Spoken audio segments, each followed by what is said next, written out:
Hi friends, welcome back to my YouTube channel. Friends, ಇವತ್ತಿನ recipe tomato dosa. ಈ tomato ದೋಸೆನ ಯಾವ ರೀತಿ ಮಾಡೋದು ಮತ್ತು ಹೇಗೆ ಮಾಡೋದು ಅಂತ ನೋಡ್ಕೊಂಡು ಬರೋಣ. ಮತ್ತು ಈ ರೆಸಿಪಿ ತುಂಬಾ ಟೇಸ್ಟಿಯಾಗಿದೆ ಮತ್ತು ಮಾಡೋದು ಕೂಡ ತುಂಬ ಸುಲಭ. ಇವಾಗ ಈ ಟೊಮಾಟೊ ದೋಸೆನ ಮಾಡೋದು ಹೇಗೆ ಅಂತ ನೋಡ್ಕೊಂಡು ಬರೋಣ. ನಾನಿಲ್ಲಿ ಮೀಡಿಯಮ್ ಸೈಜು 3 ಟೊಮಾಟೊನ ಈ ರೀತಿ ಚಿಕ್ಕದಾಗಿ ಕಟ್ ಮಾಡಿ ಸೇರಿಸ್ಕೊಳ್ತಾ ಇದ್ದೀನಿ. ನಂತರ 1 ಇಂಚ್ ಆಗುವಷ್ಟು ಶುಂಠಿ ಮತ್ತು 1 ಗಡ್ಡೆ ಬೆಳ್ಳುಳ್ಳಿ ಮತ್ತು 1 ಸ್ಪೂನ್ ಆಗುವಷ್ಟು ಖಾರದ ಪುಡಿನ ಹಾಕ್ಕೊಂಡಿದ್ದೀನಿ. ನಂತರ 1 ಸ್ಪೂನ್ ಆಗುವಷ್ಟು ಜೀರಿಗೆ. ಇವಾಗ ಇವೆಲ್ಲವನ್ನು ಸೇರಿಸಿ ನೀರು ಹಾಕ್ದೇ ಮಿಕ್ಸಿಗೆ ಹಾಕ್ಕೊಂಡು ಬನ್ನಿ. ಇವಾಗ ಉಳಿದಿರೋ ದೋಸೆ ಹಿಟ್ಟಿರುತ್ತಲ್ವ, ದೋಸೆ ಹಿಟ್ಟಿಗೆ ಸ್ವಲ್ಪ ಉಪ್ಪು ಮತ್ತು ಸ್ವಲ್ಪ ಸೋಡಾ ಪುಡಿ ಹಾಕಿ ಇದನ್ನು ಈ ಮಿಕ್ಸಿಗೆ ಹಾಕ್ಕೊಂಡಿರೋ ಪೇಸ್ಟ್ನ ಹಾಕಿ ಚೆನ್ನಾಗಿ ಮಿಕ್ಸ್ ಮಾಡ್ಕೊಳ್ಳಿ. ಮನೇಲಿ ಉಳಿದಿರೋ ದೋಸೆ ಹಿಟ್ಟಿಗೆ ಈ ರೀತಿ ಟೊಮಾಟೊ ದೋಸೆನ ಮಾಡಿದರೆ ತುಂಬಾ ಚೆನ್ನಾಗಿರುತ್ತೆ. ನಾರ್ಮಲ್ ದೋಸೆ ಮಾಡ್ಕೊಂಡು ತಿನ್ನೋಕ್ಕಿಂತ ಈ ರೀತಿ ಟೊಮಾಟೊ ಹಾಕಿ ದೋಸೆ ಮಾಡಿದರೆ ಇನ್ನೂ ಟೇಸ್ಟ್ ತುಂಬಾ ಚೆನ್ನಾಗಿರುತ್ತೆ. ಇವಾಗ ಗ್ಯಾಸ್ ಆನ್ ಮಾಡಿಕೊಂಡು ದೋಸೆ ತವಾನ ಇಟ್ಕೊಂಡಿದ್ದೀನಿ. ಇದಕ್ಕೆ ಸ್ವಲ್ಪ ನೀರು ಉಗ್ಗಿ ಕ್ಲೀನಾಗಿ ಒರೆಸ್ಕೊಳ್ಳಿ. ನಂತರ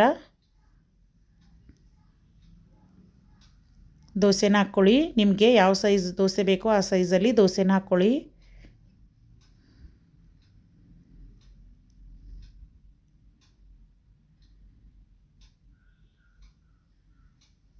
ನೋಡಿ, ಇವಾಗ ಇದಕ್ಕೆ ಎಣ್ಣೆ ಅಥವಾ ತುಪ್ಪನಾದರೂ ಹಾಕ್ಕೋಬೋದು.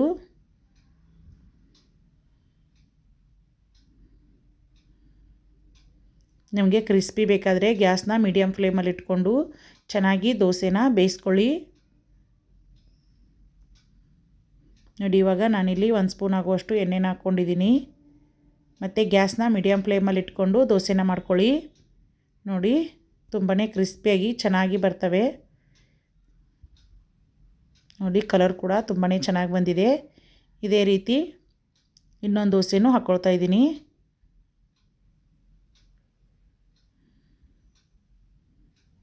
ನೋಡಿ, ಇನ್ನೊಂದು ದೋಸೆ ಹಾಕ್ಕೋತಾ ಇದ್ದೀನಿ.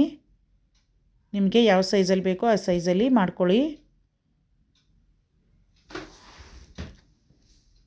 ಬೆಳಿಗ್ಗೆ ಒಂದು 10 ನಿಮಿಷ ಟೈಮ್ ಇದ್ದರೆ ಈ ರೀತಿ ಮನೇಲಿ ದೋಸೆ ಹಿಟ್ಟಿದ್ದಾಗ ಈ ರೀತಿ ಟೊಮಾಟೊ ದೋಸೆನ ಮಾಡ್ಕೊಳ್ಳಿ. ತುಂಬಾ ಟೇಸ್ಟಿಯಾಗಿರುತ್ತೆ ಮತ್ತು ಡಿಫ್ರೆಂಟಾಗೂ ಕೂಡ ಮಾಡ್ಬೋದು. ಮಕ್ಕಳೆಲ್ಲ ತುಂಬಾ ಇಷ್ಟಪಟ್ಟು ತಿಂತಾರೆ.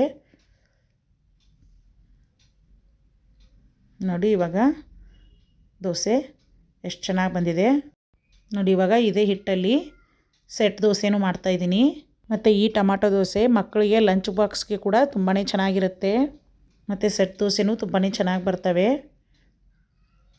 ನಾರ್ಮಲ್ ದೋಸೆ ಹಿಟ್ಟಿಗೆ ಈ ರೀತಿ ಟೊಮಾಟೊನ ಹಾಕಿ ಮಾಡೋದ್ರಿಂದ ಮನೆಯಲ್ಲಿ ಮಕ್ಕಳೆಲ್ಲ ತುಂಬಾ ಇಷ್ಟಪಟ್ಟು ತಿಂತಾರೆ. ಮತ್ತು ಯಾರೆಲ್ಲ ನನ್ನ ಚಾನಲ್ನ ಮೊದಲೇದಾಗಿ ನೋಡ್ತಾ ಇದ್ದೀರಾ, ಪ್ಲೀಸ್ ಸಬ್ಸ್ಕ್ರೈಬ್ ಮಾಡಿಕೊಂಡು ಸಪೋರ್ಟ್ ಮಾಡಿ. ಪಕ್ಕದಲ್ಲಿರೋ ಬೆಲ್ ಬಟನ್ ಮೇಲೆ ಕ್ಲಿಕ್ ಮಾಡ್ಕೊಳ್ಳಿ. ಆಲ್ ಅನ್ನೋ ಆಪ್ಷನ್ ಮೇಲೆ ಕ್ಲಿಕ್ ಮಾಡ್ಕೊಳ್ಳಿ. ಇದೇ ರೀತಿ ಹೊಸ ರೆಸಿಪಿನ ಶೇರ್ ಮಾಡ್ತಾ ಇರ್ತೀನಿ. ನೋಡಿ, ಇವಾಗ ಇನ್ನೊಂದು ಸೈಡು ಟರ್ನ್ ಮಾಡ್ಕೊಳ್ಳಿ. ನೋಡಿ, ಸೆಟ್ ದೋಸೆನೂ ತುಂಬಾ ಸಾಫ್ಟಾಗಿ ಸ್ಪಾಂಜಿಯಾಗಿ ಬರ್ತವೆ. ನೋಡಿದ್ರಲ್ಲ, ಈ ದೋಸೆ ತುಂಬಾ ಚೆನ್ನಾಗಿರುತ್ತೆ ಮತ್ತು ಟೊಮಾಟೊ ಹಾಕಿ ಮಾಡಿದ್ರಿಂದ ತುಂಬಾ ಸ್ಪೆಷಲಾಗಿ ಮತ್ತು ತುಂಬಾ ಟೇಸ್ಟಿಯಾಗೂ ಕೂಡ ಇರುತ್ತೆ. ಈ ರೀತಿ ಬೆಳಗಿನ ಬ್ರೇಕ್ಫಾಸ್ಟ್ಗೆ ಒಂದು 5 ರಿಂದ 10 ನಿಮಿಷ ಟೈಮ್ ಇದ್ದಾಗ ಈ ರೀತಿ ಮಾಡಿಕೊಂಡು ಸರ್ವ್ ಮಾಡ್ಕೊಳ್ಳಿ. ನಾರ್ಮಲ್ ದೋಸೆಗಿಂತ ಈ ದೋಸೆ ತುಂಬಾ ಚೆನ್ನಾಗಿರುತ್ತೆ ಮತ್ತು ಇದನ್ನು ಮೊಸರು ಜೊತೆನಾದರೂ ಸರ್ವ್ ಮಾಡ್ಕೋಬೋದು. ನಿಮಗೆ ಈ ರೆಸಿಪಿ ಇಷ್ಟ ಆದರೆ ಈ ರೆಸಿಪಿಗೆ ಒಂದು ಲೈಕ್ ಮಾಡಿ ಮತ್ತು ನಿಮ್ಮ ಫ್ಯಾಮಿಲಿ ಫ್ರೆಂಡ್ಸ್ ಜೊತೆ ಶೇರ್ ಮಾಡ್ಕೊಳ್ಳಿ. ಇದೇ ರೀತಿ ಹೊಸ ರೆಸಿಪಿನ ಶೇರ್ ಮಾಡ್ತಾ ಇರ್ತೀನಿ. ಮತ್ತು ಸಬ್ಸ್ಕ್ರೈಬ್ ಮಾಡಿಕೊಂಡು ಸಪೋರ್ಟ್ ಮಾಡ್ತಾ ಇರೋ ಎಲ್ರಿಗೂ ನನ್ನ ಕಡೆಯಿಂದ ಥ್ಯಾಂಕ್ ಯು.